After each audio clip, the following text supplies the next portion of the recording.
नमस्कार बच्चों, स्वागत है आपका द पल्लवी एकेडमी में। और मैं पल्लवी गौड़ आज फिर से आपके सामने उपस्थित हूँ एक नए पाठ के साथ। तो आज मैं आपको इस वीडियो में जो पाठ पढ़ाने जा रही हूँ वो कक्षा 10 क्षितिज भाग 2 का गद्य खंड का पहला पाठ है। तो आज हम उसके बारे में सार संक्षेप जानेंगे और कुछ महत्वपूर्ण प्रश्नों की मैं बात करूंगी जो एक आपके जो परीक्षाएं हैं उनमें अक्सर पूछे जाते हैं। तो बस बच्चों, मेरी इस वीडियो को आज आप बड़े ध्यान से सुनना। मैं एक बहुत ही सरल और रुचिकर तरीके से आपके सामने ये पाठ प्रस्तुत करने वाली हूँ। तो मेरी वीडियो पर आगे बढ़ने से पहले जल्दी से मेरे चैनल को सब्सक्राइब कर लें, मुझे ढेर सारे लाइक करें और हाँ बच्चों, शेयर अवश्य करें जिससे और भी बच्चे लाभ उठा सकें। तो बच्चों चलिए, हम पाठ पढ़ने के पहले थोड़ी सी एक कहानी सुन लेते हैं। कहानी सुननी तो आपको अच्छी लगती होगी ना, तो चलिए मैं आपको एक कहानी सुनाती हूँ। होता ये है बच्चों कि एक हवलदार साहब होते हैं, अधिकारी। वो एक कंपनी में काम करते हैं, तो अपनी कंपनी के काम से उन्हें इधर उधर जाना पड़ता था। तो वो हर 15 दिन में, कितने दिन में बच्चों?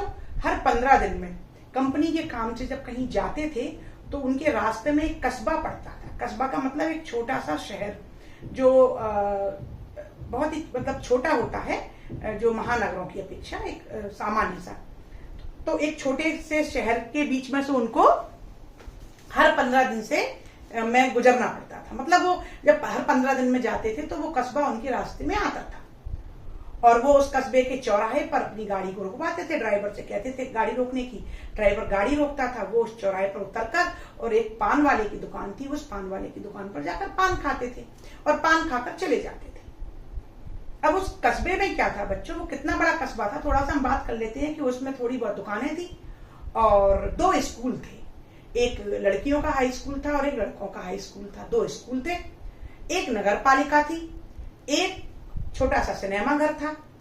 तो इस प्रकार से वो कस्बा था। और वो जो चौराहा था उस पर बीच चौराहे पर एक प्रतिमा लगी हुई थी और वो प्रतिमा लगी हुई थी बच्चों सुभाष चंद्र बोस की। जानते हैं ना आप सुभाष चंद्र बोस के बारे में? तो सुभाष चंद्र बोस की एक 2 फीट की प्रतिमा लगी हुई थी। 2 फीट की कितनी? बस्ट, जिसको कहते हैं बस्ट। बस्ट क्या होता है कि उनकी टोपी से लेकर और उनके कोट के ऊपर के 2 बटन, यानी कि लगभग यहां तक जब प्रतिमा होती है तो उस प्रतिमा को हम बस्ट कहते हैं। तो लगभग 2 फुट की प्रतिमा लगी हुई थी। तो जो वो हवलदार साहब थे वो उस प्रतिमा को देखते थे। जब उन्होंने उस प्रतिमा को देखा तो उन्हें उस प्रतिमा में एक बड़ी विशेष बात नजर आई। एक तो वो प्रतिमा काहे की बनी थी बच्चों? संगमरमर की बनी थी। संगमरमर की वो प्रतिमा बनी थी, बहुत ही सुंदर प्रतिमा थी।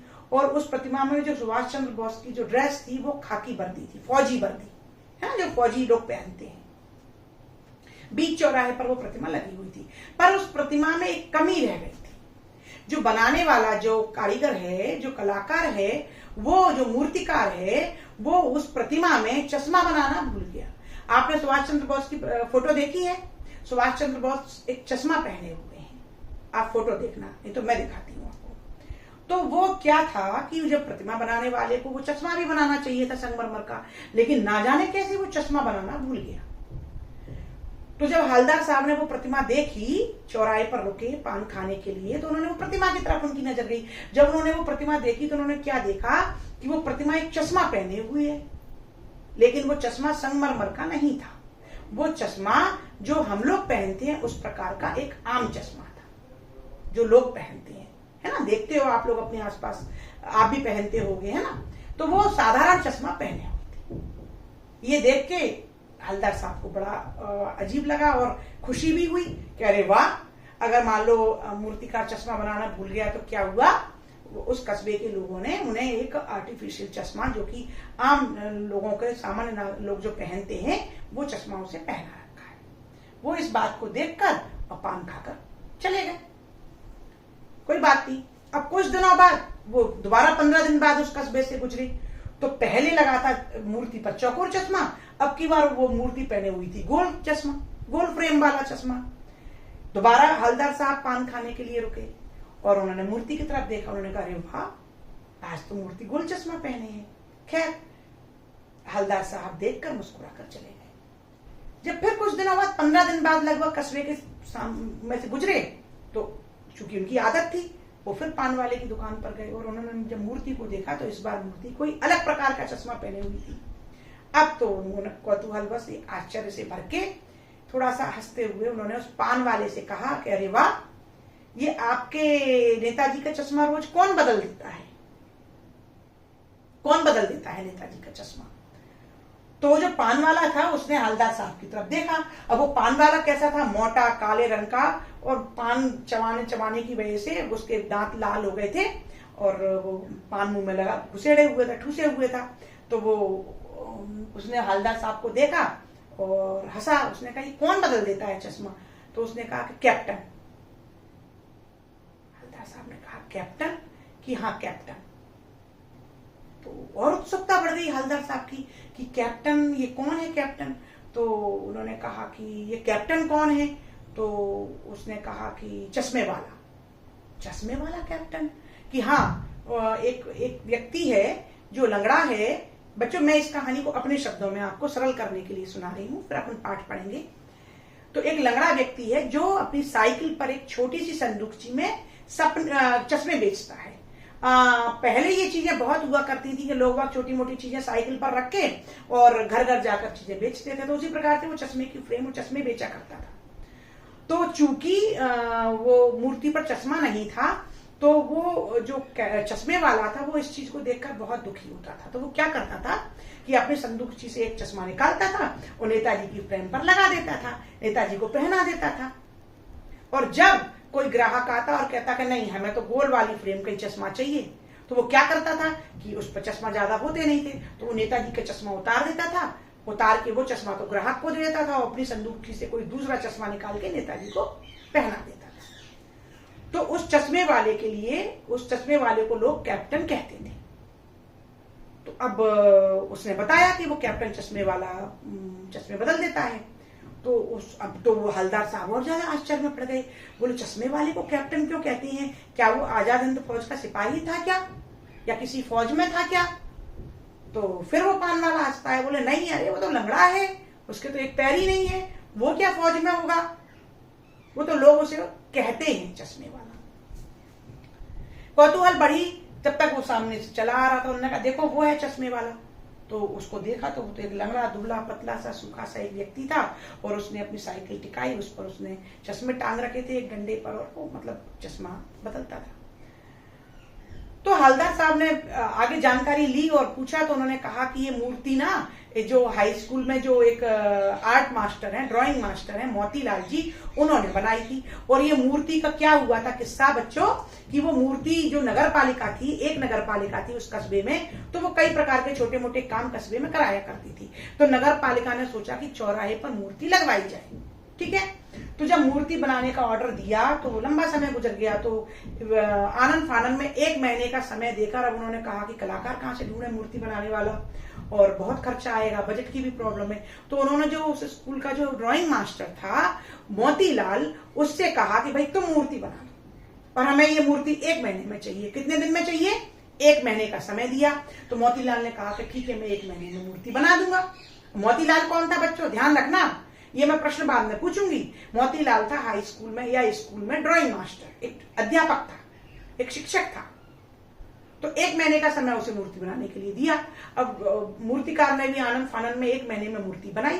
तो अब हो सकता है कि मूर्ति बनाते समय उसे संगमरमर का चश्मा बनाना नहीं आया हो, या चश्मा बनाते में टूट गया हो, जो भी कुछ हुआ, फिलहाल उस मूर्ति पर चश्मा नहीं था। और उस मूर्ति पर वो चश्मा, जो कैप्टन के नाम से जो चश्मे वाला था, वो उस मूर्ति पर चश्मा लगा दिया करता था। जब ये सारी बात हवलदार साहब को पता चली तो हवलदार साहब बहुत ही प्रसन्न हो गए कि देखिए, आज भी इस देश में ऐसे देशभक्त हैं जो शहीदों के प्रति इतना सम्मान रखते हैं। और वो कैप्टन के नाम से प्रसिद्ध चश्मे वाले के बारे में बहुत कुछ सोचते हुए और अपनी गाड़ी में जाकर बैठ गए और गाड़ी चली गई। अब इसी तरीके से हर 15 दिन बाद हवलदार साहब आते थे, कभी उस पर गोल चश्मा, कभी उस पर काला चश्मा, कभी मूर्ति पर चौकोर चश्मा, कभी कैसा चश्मा, ऐसा देखकर वो पान खा के मुस्कुराते हुए निकल जाते थे और चश्मे वाले के प्रति उनकी श्रद्धा बढ़ती जाती थी। अब कुछ दिनों बाद क्या हुआ कि कुछ ही काम से या कुछ ऐसा समय हुआ कि लगभग बार बार हवलदार साहब का उस क्षेत्र से गुजरना हुआ और बार बार उस चीज को वो वॉच करते रहे। लेकिन जब एक बार उस जगह से गाड़ी निकली तो एकदम उनकी तो आदत थी, वो उतरे और उनकी निगाह उस मूर्ति पर गई तो उन्होंने देखा कि आज उस मूर्ति पर कोई भी चश्मा नहीं लगा था। ये देखकर तो बहुत ही आश्चर्यचकित हो गए कि अरे ये क्या हुआ। तो वो उतरकर पान वाले के पास गए और सारी दुकानें भी मार्केट की बंद थी। तो उन्होंने पान वाले से कहा कि भाई आज नेताजी को चश्मा क्यों नहीं लगा है, क्या हो गया, आज चश्मा नहीं लगाया। तो वो पान वाला भी बहुत दुखी होकर बोला कि साहब वो जो चश्मे वाला कैप्टन था ना, कैप्टन चश्मे वाला, वो मर गया, यानी कि वो जो चश्मे वाला था वो खत्म हो गया। जैसे ही हवलदार साहब ने ये सुना, बहुत ही दुखी मन से हताश होकर वो अपनी गाड़ी में बैठ गए और वहां से बहुत कुछ बातें सोचते रहे और चले गए। अब क्या हुआ कि उनकी आंखों में आंसू आ गए और वो आंखों से आंसू पहुंचते हुए वो चले गए। अब जब अगली बार जब वो उस कस्बे से निकल रहे थे तो उन्होंने अपने गाड़ी वाले से कहा कि सुनो, अब इस चौराहे पर गाड़ी मत रोकना, हम कहीं आगे जाके पान खा लेंगे, है ना। क्यों नहीं रोकना, क्योंकि वो बिना चश्मे वाली मूर्ति नेताजी की नहीं देखना चाहते थे, उन्हें दुख था, है ना। तो उन्होंने कहा गाड़ी वाले से कि देखो तुम गाड़ी मत रोकना अब उस कस्बे पर, ठीक है, चौराहे पर, क्योंकि अपन आगे जाके कहीं खा लेंगे, मुझे काम है। तो गाड़ी वाला उस कस्बे पर से निकला बीच चौराहे से, तो उसने गाड़ी नहीं रोकी और गाड़ी बढ़ाने लगा। लेकिन क्या था कि हर बार चूंकि हवलदार साहब उस मूर्ति को देखते थे तो अचानक ही उनकी निगाह अपने आप ही उस मूर्ति की तरफ चली गई। जैसे ही उनकी निगाह उस मूर्ति पर पड़ी और एकदम बोले रोको रोको गाड़ी रोको गाड़ी रोको गाड़ी रोको, तो एकदम ड्राइवर तो घबरा गया और उसने घबरा के ब्रेक मारे तो गाड़ी एकदम झटके से रुकी और हवलदार साहब ने जल्दी से गेट खोला और दौड़कर उस मूर्ति के पास पहुंचे। तो उन्होंने क्या देखा कि उस मूर्ति पर ना एक टेढ़ा मेढ़ा चश्मा लगा हुआ था, सरकंडे का बना हुआ। जो छोटे बच्चे खेल खेल में सरकंडा एक लकड़ी टाइप की होती है, जो एक घास में से निकलता है सरकंडा, ग्रामीण स्तर के बच्चे जानते होंगे। तो उसका एक आर्टिफिशियल हाथों का, छोटे बच्चों के हाथों से बना हुआ कुछ चश्मा लगा हुआ था। जैसे ही हवलदार साहब ने वो नेताजी की आंखों पर चश्मा देखा, उनका मन प्रसन्नता से भर गया, उनकी आंखें भर आईं और वो भाव विभोर हो गए और वो ये सोचने लगे कि अभी भी इस देश के बच्चों में, इस देश के लोगों में देशभक्ति का भाव खत्म नहीं हुआ है और हमारे देश का जो भविष्य है वो सुरक्षित हाथों में है।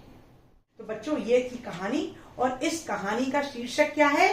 नेताजी का चश्मा, जो कि आपके गद्य खंड का पहला पाठ है। तो कैसी लगी बच्चों कहानी? अच्छी लगी ना? और इस कहानी में मेन बात क्या थी आपने पकड़ी कि इस कहानी का जो केंद्र बिंदु था, इस कहानी का जो लक्ष्य था वो क्या था? देशभक्ति की भावना जागृत करना, अपने शहीदों के प्रति सम्मान की भावना को पैदा करना। नेताजी का चश्मा आपके पाठ का नाम है। ये इसकी विधा है कहानी। विधा क्या होती है बच्चों? गद्य को लिखने के जितने भी तरीके हैं, जितने प्रकारों से गद्य लिखा जाता है, या गद्य के जितने भी रूप हैं वो विधा कहलाते हैं। जैसे कि नाटक, कहानी, एकांकी, उपन्यास, रिपोर्टा, संस्मरण, यात्रा वृत्त, है ना, पत्र साहित्य, ये सारे गद्य की विधाएं हैं। तो ये जो नेताजी का चश्मा पाठ है ये कहानी विधा है, मतलब ये कहानी विधा में लिखा गया है और इसके जो राइटर हैं, इसको जो लेखक हैं वो है स्वयं प्रकाश जी। ठीक है बच्चों, तो अब हम थोड़ा सा इस पाठ को मैंने आपको संक्षेप में बता दिया है, थोड़ा सा हम पढ़ लेते हैं। तो चलिए आप मेरे साथ में जल्दी से क्षितिज की बुक उठाइए, नेताजी का चश्मा पाठ खोलिए और मेरे साथ पढ़िए। हवलदार साहब को हर 15वें दिन कंपनी के काम के सिलसिले में उस कस्बे से गुजरना पड़ता था।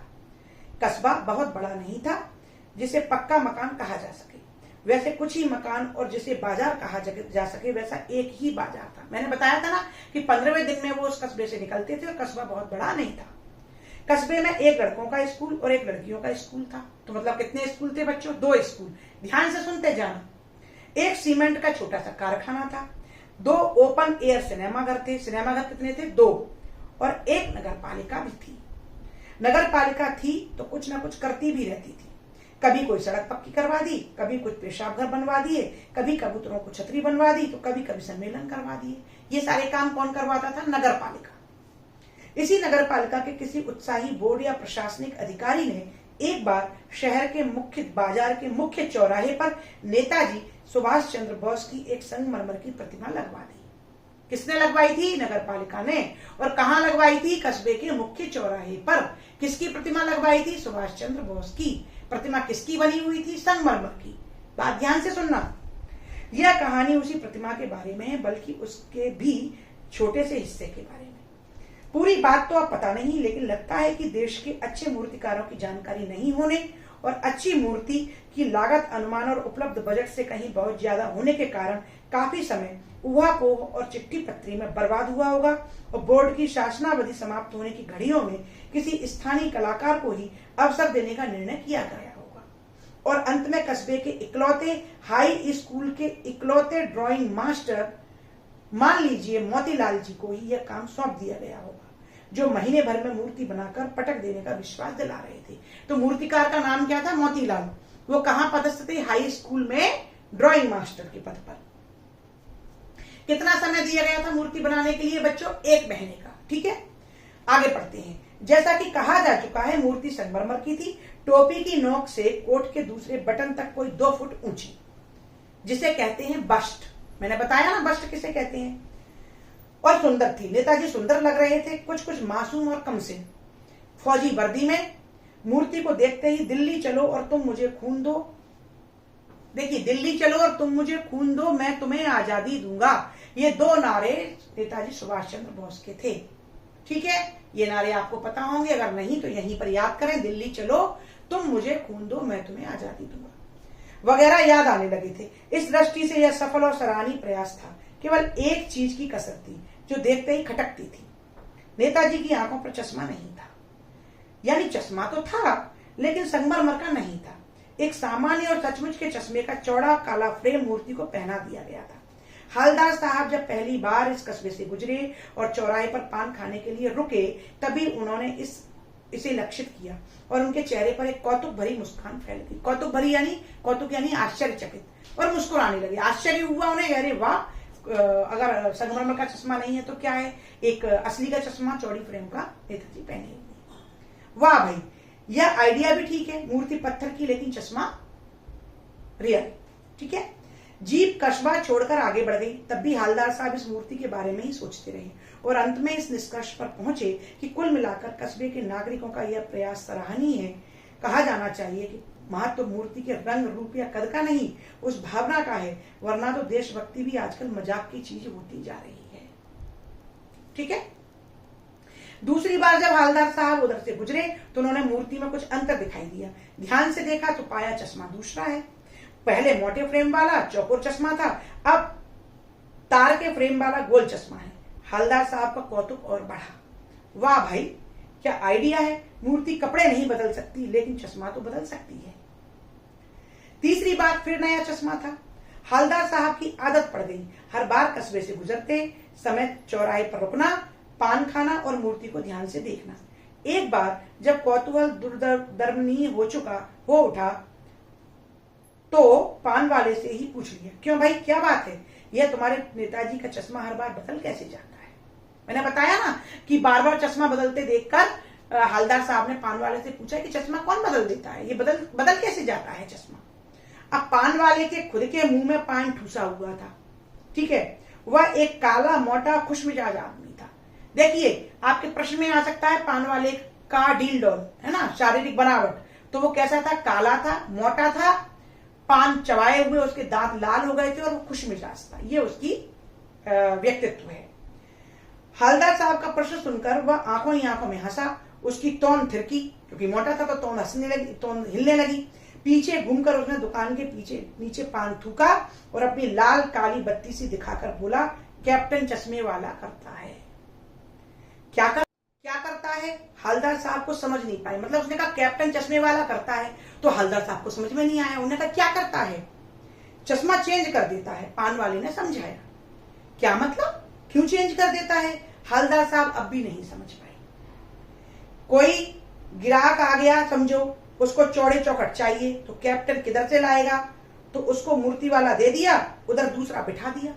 मतलब पान वाले ने कहा कि मान लो कोई ग्राहक आ गया और उसे चौड़े चश्मा चाहिए, तो वो कहां से लाएगा, क्योंकि उस पर तो कम ही चश्मे होते थे। तो मूर्ति से उतार कर वो चौड़े फ्रेम वाला ग्राहक को देता था और दूसरा चश्मा मूर्ति पर लगा देता था। अब हवलदार साहब को बात कुछ कुछ समझ में आई। एक चश्मा वाला है जिसका नाम कैप्टन है, उसे नेताजी की बगैर चश्मे वाली मूर्ति बुरी लगती है, बल्कि आहत करती है, मानो चश्मे के बगैर नेताजी को असुविधा हो रही हो। इसलिए वह अपनी छोटी सी दुकान में उपलब्ध गिने चुने फ्रेमों में से एक नेताजी की मूर्ति पर फिट कर देता है। लेकिन जब कोई ग्राहक आता है और उसे वैसे ही फ्रेम की दरकार होती है, दरकार मीन्स आवश्यकता, जैसा मूर्ति पर लगा है, तो कैप्टन चश्मे वाला मूर्ति पर लगा फ्रेम संभवतः नेताजी से क्षमा मांगते हुए लाकर ग्राहक को दे देता है और बाद में नेताजी को दूसरा फ्रेम लौटा देता है। वाह भाई, खूब, क्या आइडिया है।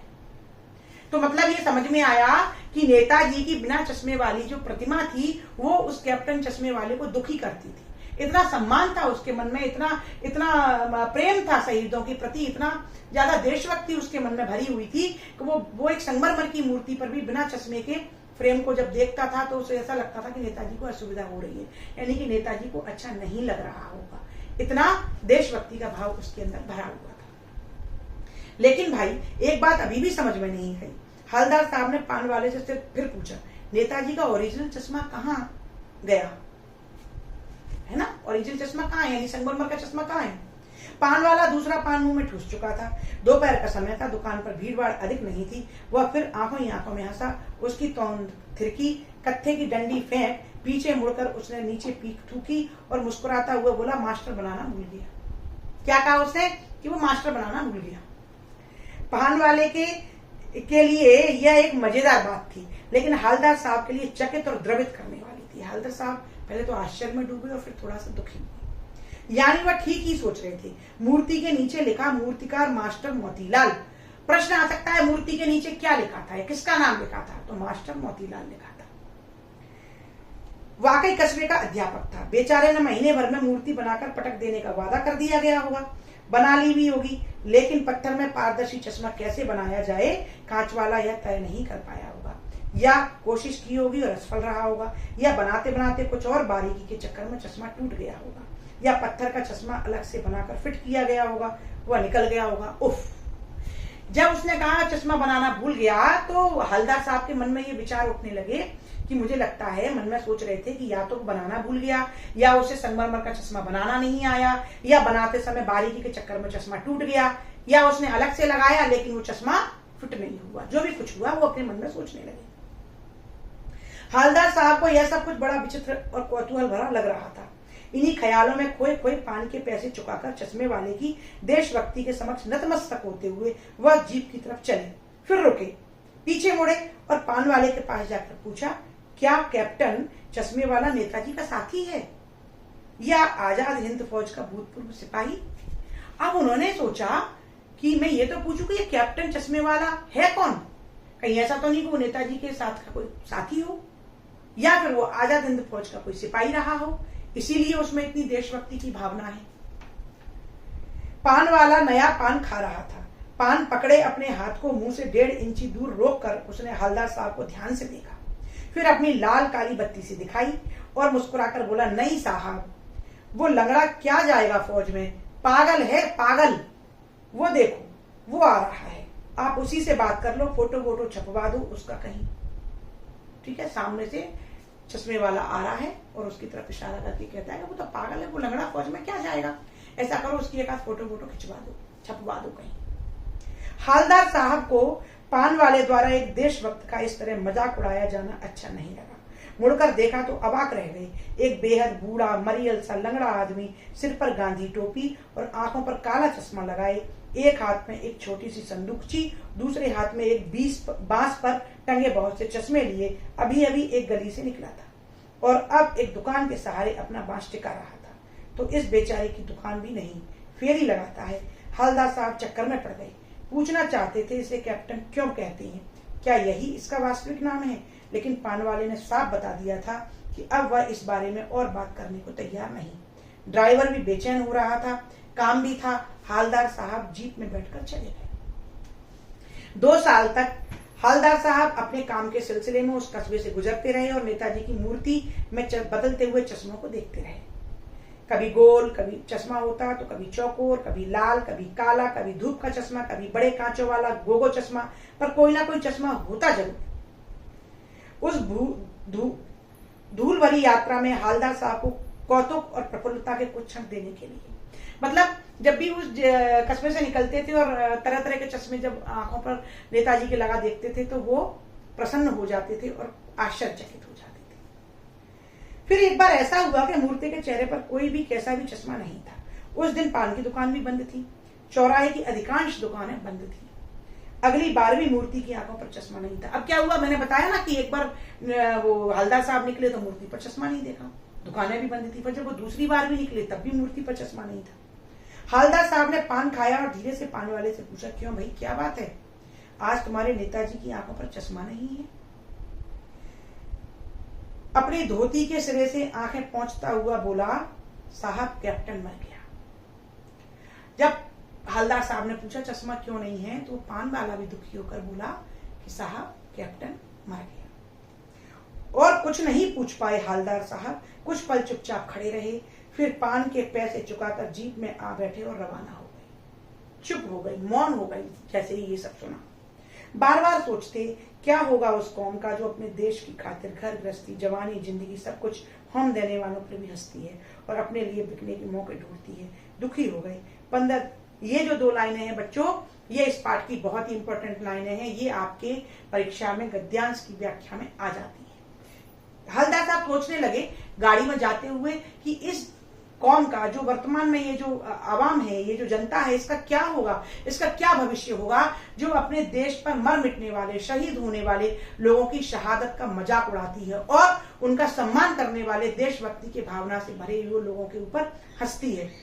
साथ ही वो सारे मौके ढूंढती है खुद के भ्रष्ट होने का, है ना। देखिए बच्चों, भ्रष्टाचार 2 तरीके से होता है, चाहे तो सामने वालों को करने स्वयं करो या दूसरे को करने का मौका दो, है ना।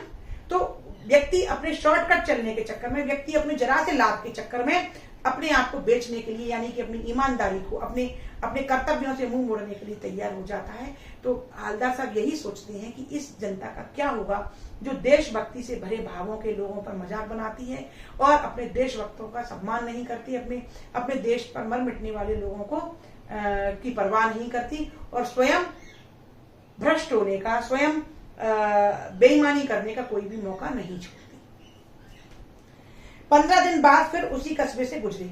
कस्बे में घुसने से पहले ही ख्याल आया, कस्बे की हृदय स्थली में सुभाष की प्रतिमा अवश्य ही प्रतिष्ठापित होगी, लेकिन सुभाष की आंखों पर चश्मा नहीं होगा क्योंकि मास्टर बनाना भूल गया और कैप्टन मर गया। सोचा आज वहां नहीं रुकेंगे, पान भी नहीं खाएंगे, मूर्ति की तरफ देखेंगे भी नहीं, सीधे निकल जाएंगे। ड्राइवर से कह दिया चौराहे पर रुकना नहीं, आज बहुत काम है, पान आगे खा लेंगे। समझे बच्चों कि हवलदार साहब ने चौराहे पर गाड़ी रोकने से क्यों मना किया? क्योंकि उन्हें याद आ गया कि कैप्टन तो मर गया है और जो मूर्तिकार है वो नेताजी सुभाष चंद्र बोस की मूर्ति पर चश्मा लगाना भूल गया है। तो आज भी उन्हें पिछली बार की तरह से बिना चश्मे वाली मूर्ति देखने को मिलेगी और वो उस मूर्ति को नहीं देखना चाहते थे क्योंकि हवलदार साहब खुद एक देशभक्ति की भावना से भरे हुए व्यक्ति थे, तो इसलिए उन्होंने उस गाड़ी को रोकने को मना किया। लेकिन आदत से मजबूर आंखें चौराहा आते ही मूर्ति की तरफ उठ गई। जैसे ही वो गाड़ी निकली तो उन्हें तो आदत थी हमेशा की, तो अपने आप ही आंखें मूर्ति की तरफ उठ गई। कुछ ऐसा देखा कि चीखे रोको। जीप स्पीड में थी। ड्राइवर ने जोर से ब्रेक मारे। रास्ता चलते लोग देखने लगे। जीप रुकते न रुकते हवलदार साहब जीप से कूदकर तेज तेज कदमों से मूर्ति की तरफ लपके और उसके ठीक सामने जाकर अटेंशन में खड़े हो गए। जैसे ही उनकी आंखें उस मूर्ति पर पहुंची, एकदम बोले गाड़ी रोको, तो एकदम उसने ब्रेक लगाए और जैसे गाड़ी रुकती उससे पहले ही रुकते रुकते में ही हवलदार साहब गाड़ी से उतरे, भागे और मूर्ति के सामने जाकर सावधान, अटेंशन मीन्स सावधान की स्थिति में जाकर खड़े हो गए। और उन्होंने क्या देखा? मूर्ति की आंखों पर सरकंडे से बना छोटा सा चश्मा रखा हुआ था, जैसे बच्चा बना लेते हैं। हवलदार साहब भावुक हैं, इतनी सी बात पर उनकी आंखें भर आई। जैसे उन्होंने देखा कि उस मूर्ति पर एक रियल चश्मा तो नहीं, वेल मेंटेन चश्मा तो नहीं, लेकिन हाँ एक सरकंडे का लगा हुआ छोटा सा चश्मा जरूर मूर्ति पहने हुई है, तो वो भावुक हो उठे और वो चश्मा जैसे छोटे छोटे बच्चे बनाकर लगा दिया हो और उनकी आंखें भर आई और वो आश्वस्त होकर प्रसन्न हो उठे। और उनकी प्रसन्नता के पीछे ये भाव था कि वो निश्चिंत हो गए ये समझ के कि आज भी इस देश में जो नई पीढ़ी है, जो इस देश के नौनिहाल बच्चे हैं, ये जो भावी पीढ़ी है, जो भावी नागरिक है, उनके हाथों में ये देश सुरक्षित है, उनमें आज भी देश प्रेम की भावना विद्यमान है, वे आज भी अपने देश के शहीदों के प्रति सम्मान की भावना रखते हैं और उनका हृदय देशभक्ति के भावों से भरा हुआ है। तो बच्चों, इस प्रकार से यहाँ पर ये पाठ मैंने आपको पढ़कर अर्थ सहित बताया है, कहानी के रूप में बताया है। मुझे पूरी उम्मीद है कि आपको ये पाठ सुनकर और समझकर बहुत अच्छा लगा होगा। अब मैं कुछ पाठों में अब आपसे कुछ प्रश्न पूछूंगी, ठीक है? तो ध्यान रखिए, आपको उन प्रश्नों का उत्तर मेरे व्हाट्सएप पर चैट पर देना है, और यदि आपको उन उत्तरों में देने में परेशानी होती है तो मैं एक मौका और दूंगी। आप मेरी इस वीडियो को पीछे जाकर जो मैंने कहानी सुनाई है वो आप दोबारा से सुने और फिर से आप उत्तर दें। तो चलिए, मैं कुछ प्रश्न पूछती हूँ और आप उनका उत्तर जल्दी से दीजिए, चैट बॉक्स में लिखकर बताइए। ओके? तो बच्चों, मेरा पहला प्रश्न है कि हालदार साहब कितने दिनों में कस्बे से गुजरते थे? बताइए आप, हालदार साहब कितने दिनों में उस कस्बे से गुजरते थे? उत्तर आपको चैट बॉक्स में देना है। प्रश्न नंबर 2, कस्बे में कुल कितने स्कूल थे? कस्बे में कितने स्कूल थे? ठीक है। मोतीलाल कौन था? प्रश्न आप सुन रहे हैं ध्यान से, आपको उत्तर लिखकर देना है। मोतीलाल कौन था? चौराहे पर किसकी मूर्ति लगी थी? कस्बे के मुख्य चौराहे पर किसकी मूर्ति लगी थी? मूर्ति बनाने वाले कलाकार का नाम बताओ। अगला प्रश्न है, मूर्ति बनाने वाले कलाकार का नाम बताओ। प्रश्न नंबर 6, बस्ट किसे कहते हैं? प्रश्न नंबर 6, बस्ट किसे कहते हैं? 7, चौराहे पर सुभाष चंद्र बोस की मूर्ति किसके द्वारा लगवाई गई थी? मतलब कि जो मूर्ति लगवाई गई थी वो किस संस्था के द्वारा लगवाई गई थी? ठीक है, समझ गए ना प्रश्न, कि किसके अनुमोदन पर, किसके प्रस्ताव पर चौराहे पर वो मूर्ति लगवाई गई थी। प्रश्न क्रमांक 8, सुभाष चंद्र बोस के 2 नारे बताइए। मैंने याद करवाए थे ना, 2 नारे बताइए। प्रश्न नंबर 9, चश्मे वाले को किस नाम से लोग पुकारते थे? जो चश्मे वाला था उसको लोग किस नाम से पुकारते थे? 10, हालदार साहब चौराहे पर क्यों रुकते थे? हालदार साहब क्यों रुकते थे उस चौराहे पर? आपको समझ में आ गया होगा उत्तर। प्रश्न नंबर 11, सुभाष चंद्र बोस की प्रतिमा बनाने में क्या कमी रह गई थी? उस प्रतिमा में क्या कमी थी बच्चों? ये पाठ ही उस कमी के ऊपर बना हुआ है, तो आपको उत्तर आ गया होगा। प्रश्न क्रमांक 12, प्रतिमा पर किसका चश्मा लगा हुआ था? मतलब किस चीज का बना हुआ चश्मा प्रतिमा पर लगा हुआ था? प्रश्न क्रमांक 13, नेताजी का चश्मा पाठ के लेखक कौन है? मैंने बताया था नेताजी के चश्मा पाठ के लेखक कौन है। नेताजी का चश्मा पाठ की विधा क्या है? मैंने बताई है। नेताजी के चश्मा पाठ की विधा कौन सी है? आपको उत्तर जल्दी से चैट बॉक्स में देना है। नेताजी का चश्मा पाठ में कस्बे के लोग कैप्टन कहकर किसे बुलाते थे? प्रश्न मैंने थोड़ा घुमाया है। कस्बे के लोग कैप्टन किसको कहकर पुकारते थे? ठीक है। अगला प्रश्न है, हालदार साहब की आंखें क्यों भर आई थी? हालदार साहब की आंखों में आंसू क्यों आ गए थे? बताइए जल्दी से। ठीक है। नेताजी की प्रतिमा किसकी बनी हुई थी? नेताजी की प्रतिमा किसकी बनी हुई थी? नेताजी की प्रतिमा पर चश्मा कौन बदलता था? भाई, नेताजी की प्रतिमा पर कौन हमेशा चश्मा बदल दिया करता था? बताइए। इसका उत्तर भी आपको बड़ा सरल है। नेताजी की प्रतिमा की ऊंचाई कितनी थी? देखो, ये बहुत इंपॉर्टेंट क्वेश्चन है। नेताजी की प्रतिमा की जो ऊंचाई थी, साइज था, वो कितना था? ठीक है। प्रश्न क्रमांक 20, मूर्ति के नीचे किसका नाम लिखा था? या मूर्ति के नीचे क्या लिखा था? मैंने बोला था कि आपको ये याद रखना है कि मूर्ति के नीचे क्या लिखा था। जल्दी से दिमाग पर जोर डालिए और उत्तर लिखकर बताइए। प्रश्न क्रमांक 21, मूर्तिकार को मूर्ति बनाने के लिए कितना समय दिया गया था? है ना, उसको कितने समय में वो मूर्ति बनाकर तैयार करनी थी? आनंद फानंद में बनी थी ना वो मूर्ति, तो कितने समय में बननी थी? बताइए आप। प्रश्न क्रमांक 22, नेताजी का चश्मा पाठ हमारे मन में क्या भाव जगाता है? नेताजी की चश्मा पाठ का जो मूल्य उद्देश्य है, केंद्रीय भाव है, वो हमारे हृदय में कैसे भाव भर देता है? आप बताइए। आपको ये पाठ सुनकर, आपको ये कहानी सुनकर कैसा अंदर से अनुभव हुआ, किस प्रकार की भावना जागृत हुई। स्वयं प्रकाश किस साहित्य पत्रिका के संपादन से जुड़े रहे थे? तो देखिए इसका उत्तर मैं बता देती हूं कि स्वयं प्रकाश जी वसुधा पत्रिका के संपादन से जुड़े रहे थे। ठीक है। इसके अलावा स्वयं प्रकाश की 2 रचनाएं, स्वयं प्रकाश की 2 रचनाएं कौन कौन सी हैं बच्चों? मैंने शुरू में नहीं बताया था, इसीलिए कि मैं आपको अंत में बताऊंगी तो आपको याद रहेगी। स्वयं प्रकाश जी वसुधा पत्रिका के संपादन में जुड़े रहे और इनकी ये 2 रचनाएं हैं। एक तो सूरज कब निकलेगा और आएंगे अच्छे दिन भी। ये 2 आप याद कर लें, सूरज कब निकलेगा, आएंगे अच्छे दिन भी। तो इस प्रकार से बच्चों मैंने यहाँ पर आपको ओटी टाइप क्वेश्चंस जो कि इस पाठ से बनते हैं, अगर आप इस वीडियो को बार बार देखेंगे और इन प्रश्नों को ध्यान से सुन लेंगे तो मुझे पूरा विश्वास है कि इस पाठ से आपका एक भी प्रश्न ओटी टाइप वस्तुनिष्ठ प्रश्न नहीं छूटेगा, ये मेरी गारंटी है। और मैं अपनी अगली वीडियो में इसी प्रकार से आपको एक नए पाठ की व्याख्या भी बताऊंगी और उनके प्रश्नों को भी सॉल्व कराऊंगी, उसमें से जो इंपॉर्टेंट क्वेश्चन है उनके बारे में भी बताऊंगी। तो आप मेरी आगे आने वाली इस वीडियो को इसी प्रकार से देखते रहिए। और हाँ बच्चों, मैंने अपनी पिछली वीडियो में जो आपका काव्य खंड है क्षितिज भाग 2 का, उसके सभी पाठों की बड़ी ही रुचिकर और सरल शब्दों में व्याख्या कर दी है। आप उन वीडियो को जाकर उन पाठों की व्याख्या को समझें और उन पाठों के प्रश्नों के उत्तरों को भी समझें। मुझे पूरा विश्वास है कि यदि आप मेरी ये वीडियो पूरे ध्यान से देखते रहे तो आपकी वार्षिक परीक्षा की तैयारी व्याख्या और प्रश्नों के सहित बड़ी आसान तरीके से अपने आप होने वाली है। तो इसी प्रकार से मेरी वीडियो को देखने के लिए जल्दी से मेरे चैनल को सब्सक्राइब कर लें, मुझे ढेर सारे लाइक करें और हाँ, ज्यादा से ज्यादा बच्चों तक शेयर अवश्य करें, क्योंकि जिससे वो भी लाभ उठा सकें। आपके उज्जवल भविष्य की बहुत बहुत शुभकामनाएं। धन्यवाद। नमस्कार।